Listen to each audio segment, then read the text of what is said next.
जय श्री राम दोस्तों, आप देख रहे हैं YouTube चैनल आत्मा परमात्मा ज्ञान बोध।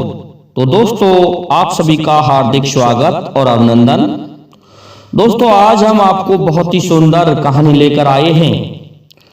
उसमें बताएंगे हम कि बुद्धि और भाग्य में कौन बड़ा है। तो दोस्तों, ये कहानी सुनने से पहले जिन भाइयों ने अभी तक हमारे चैनल को सब्सक्राइब नहीं किया है, तो उन भाइयों से मेरा निवेदन है कि वे पहले हमारे चैनल को सब्सक्राइब कर दें, साथ ही बेल आइकन को भी प्रेस कर दें, जिससे कि आने वाले वीडियो का नोटिफिकेशन आपको मिलता रहे। दोस्तों, क्या होता है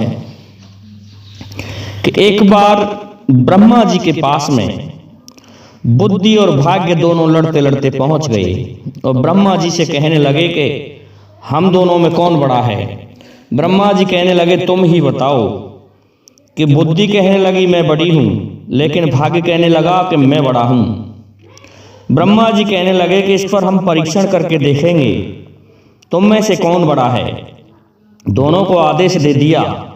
क्या किया कि एक बुढ़िया के एक लड़का था जिसका विवाह भी नहीं हुआ, झोपड़ी में रहा करते थे और वह लड़का बकरी चराया करता था। अब क्या होता है दोस्तों, ब्रह्मा जी ने कहा कि इसको तुम अपने अपने तरीका से धनवान बनाओ और इसको कैसा बना सकते हो, अब ये तुम्हारे ऊपर है। जो भी तुम में से जीतेगा वही बड़ा रहेगा। अब तो बुद्धि और भाग्य दोनों जाते हैं। बुद्धि कहती है पहले भाग्य तुम आजमा कर देख लो, अपने आप को पता चल जाएगा तुम्हें कौन बड़ा है। तो दोस्तों, भाग्य जाता है और भाग्य ने क्या किया, वह बकरी चरा रहा था तो रास्ते में सोने की खड़ाऊ बना करके डाल दिया उसने। तो दोनों खड़ाऊ सोने की थी। उस लड़के ने पहनी कि ये तो खड़ाऊ बहुत अच्छी हैं। अब वह बकरी चराने लग गया उन सोने की खड़ाऊं को पहन करके। वह कहने लगा भाग्य के मैं इसको राजा बनाकर छोड़ूंगा, बुद्धि तुम देख लेना। अब तो दोस्तों वह राजा बनाने लगा।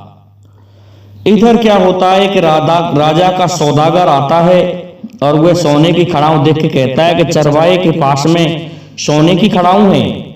वह कहने लगा, अरे भाई तुम ये सोने की खड़ाऊ मुझे दे दो।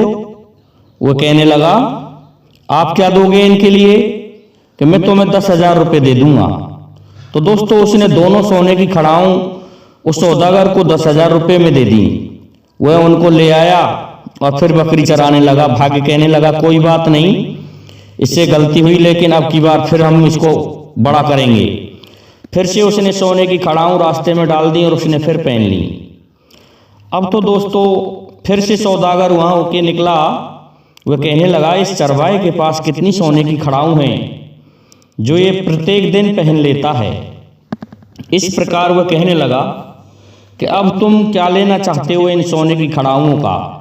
तो दोस्तों, उस चरवाहे ने पहले से ही विचार कर रखा था कि अब की बार मैं चने लूंगा और भुजे हुए चना लूंगा, उससे 1 बोरी। वह कहने लगा मुझे 1 बोरी चने दे दो। तो दोस्तों, उसने 1 बोरी चने दे दिए और वह राजा के पास जब सौदागर वापस पहुंचा तो उसने फिर से सोने की खड़ाऊ राजा को दी। राजा कहने लगा पहले भी तू सोने की खड़ाऊ लेकर आया था, किससे लेकर आता है? राजा कहने लगा राजा सोचने लगा वह सौदागर, यदि तू सच बताएगा राजा को तो राजा कहेगा कि वह कौन व्यक्ति है। इसके बजाय तो उसने झूठ बोल दिया। वह कहने लगा कि एक सम्राट है, मैं उसके वहां जब सामान लेके जाता हूं तो वह इनाम के स्वरूप, पुरस्कार के स्वरूप मुझे सोने की खड़ाऊ देता है। राजा कहने लगा कि उसके कोई लड़का है कि महाराज अभी तो उसका स्वयं का विवाह नहीं हुआ है।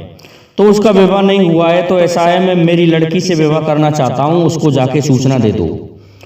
अब वो सोचने लगा कि अब मैं मारा गया, मैंने झूठ बोला है, जबकि वो तो एक चरवाया है और पागल और बावड़ा है, उसमें बुद्धि कहाँ है। लेकिन जाता है, जाके फिर पहुंच जाता है और फिर से भाग्य तब तक सोने की खड़ाऊ डाल देता है उसके सामने। वह फिर पहने हुए पाता है तीसरी बार भी। वह कहने लगा सौदागर जाके उस चरवाहे से कि ए चरवाहे, मैं तुझे यहाँ का राजा बनाना चाहता हूँ। वह कहने लगा, भाई मुझे कुछ भी बना दे, लेकिन मेरी बकरियों को कहीं इधर उधर मत ले जाना, मेरा समय पास तो इन बकरियों से ही होता है। वह कहने लगा, कोई बात नहीं, मैं तुझे यहाँ का राजा बना के ही छोड़ूंगा।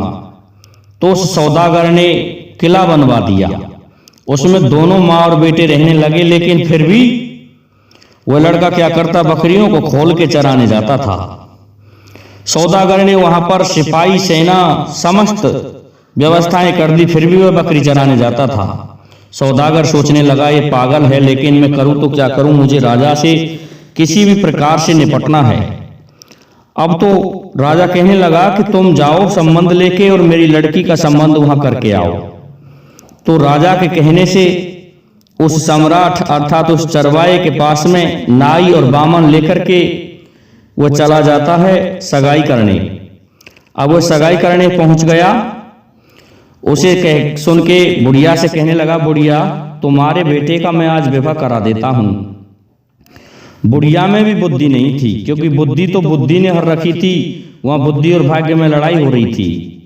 वह कहने लगी, बेटा जैसी तुम्हारी इच्छा, तुम करवाना चाहो तो करवा दो, नहीं हम क्या करेंगे, बहू का बहू भी हम नहीं रख सकते। लेकिन दोस्तों उसकी सगाई करवा दी गई और ब्राह्मणों को बुला करके उसने राजा को सावा पहुंचा दिया कि उस दिन का विवाह है। तो अब तो दोस्तों बारात के लिए कहने लगे उस चरवाहे से कि चरवाहे तुम दूल्हा बनो और बारात लेके जाएंगे। तो बड़ी धूमधाम की बारात जा रही थी, सैनिक थे, रथ घोड़ा हाथियों पर बारात जा रही थी। दूल्हा आगे बैठा था रथ में, वो कह रहा था कि भाई ये भीड़ क्यों ले चल रहे हो, हम तो 2 4 5 आदमी गांव के ले जाते और विवाह कर लाते। कि नहीं भाई तुम बैठे रहो चुपचाप। अब पहुंचते हैं तो दोस्तों जब पहुंच गए सीमा में उस राजा की में, राजा को पता चला कि बारात आ गई। तो राजा पहले खेत लगन करने के लिए अपनी सेना सहित ढाल तलवार लेकर के रथ में बैठ के आ रहा था। उन्हें देख करके वह भागने लगा। तो सौदागर ने फिर से उसे खींच करके और उसी रथ में बैठाया कि तू बैठा रहे चुपचाप। अब तो वो चुपचाप बैठा रहा और अगवानी हो गई, फेरा डल गए, विवाह हो गया। लेकिन दोस्तों राजाओं की एक रस्म होती है कि चित्र सारियों पर सोना पड़ता है। तो चित्र सारियों पर जब सोने लगा किले के ऊपर, तो उसे एक कमरे में बैठा दिया गया, जिस कमरे को बंद हो जाता था, अपने आप ऑटो गेट थे उसमें। अब रात्रि के समय उसकी जो पत्नी थी वह 16 श्रृंगार करके अपने पति के पास जा रही थी। उसके जो बिच्छुओं की जो आवाज थी छुम छुम की, उसे सुन के वह सोचने लगा कि यहाँ पर तो चुड़ैल है कोई जो आ रही है और आज तू बचेगा नहीं। तू ऐसा कर, पीछे से इस कमरे में जो ये जंगला है ये टूटा हुआ है, इसमें होके कूद जा। तो वो इस जंगले के पास खड़ा हो जाता है और कूदने की सोच रहा था कि इसी समय बुद्धि कहने लगी भाग्य से कि भाग्य बचाओ, ये तुम्हारा मारा जा रहा है। अब वह कहने लगा, परमेश्वरी बुद्धि मैं तो उससे हार गया, अब तू ही बचा, इसको कैसे बचाएगी। तो बुद्धि ने उसमें प्रवेश किया और उसको बुद्धि आ गई। वह सोचने लगा यदि तू इतनी ऊंचाई से कूदेगा तो तू मारा जाएगा, इसके बजाय तो इसको ही देख ले कौन है। वह जब नजीक आई तो उसने देखा कि वह उसकी पत्नी थी। तो दोस्तों उसमें बुद्धि प्रवेश कर गई थी। इस प्रकार से वह खुश हुआ और प्रातःकाल कहने लगा कि महाराज हमको विदा कर दो। तो महाराज से विदा लेकर के वह घर आ गया और घर आकर के उसने अब तो सौदागर को भी पीछे छोड़ दिया, क्योंकि उस समय तो बुद्धि ने बुद्धि को खींच रखा था। लेकिन अब उसमें बुद्धि आ गई तो वह राजा बन गया और राज चलाने लगा। तो दोस्तों लड़ते लड़ते फिर से हार मान करके भाग्य बुद्धि से ब्रह्मा जी के पास गया और कहने लगा कि मैं बुद्धि से हार गया, बुद्धि की जीत है, नहीं तो वो बेचारा मारा जाता।